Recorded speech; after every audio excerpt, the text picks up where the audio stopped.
আপনারা যারা আপনাদের মোবাইলে ইমো সফটওয়্যারটি ব্যবহার করে থাকেন, ইমো সফটওয়্যার ব্যবহার করে আপনারা প্রয়োজনীয় ডকুমেন্টস আদান প্রদান করে থাকেন। অনেক সময় আপনারা এনআইডি কার্ড সহ অন্যান্য গুরুত্বপূর্ণ ডকুমেন্টস আপনার অজ্ঞতাবশতই আপনি ছবিটি তুলেন আর পাঠিয়ে দিন।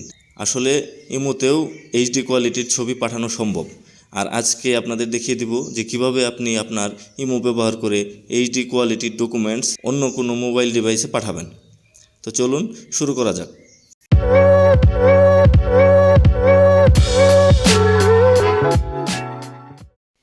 আমরা চলে এসেছি আমাদের মোবাইল স্ক্রিনে আমরা প্রথমেই যাব প্লে স্টোরে ক্লিক করলাম।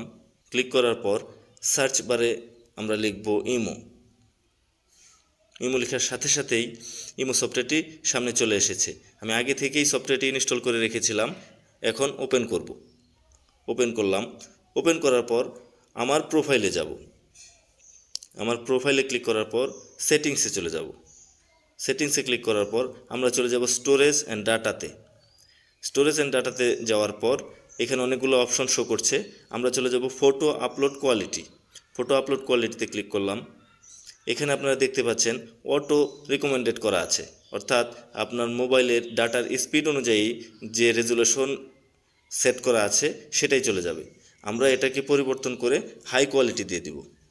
হাই কোয়ালিটি দেওয়ার পরই এখন থেকে আপনি যে কোনো ছবি আপলোড করলে ছবিটি হাই রেজুলেশনে, অর্থাৎ আপনি যে রেজুলেশনে ছবিটি মোবাইল থেকে উঠিয়েছেন সেই রেজুলেশনেই আরেকজনের কাছে পৌঁছে যাবে।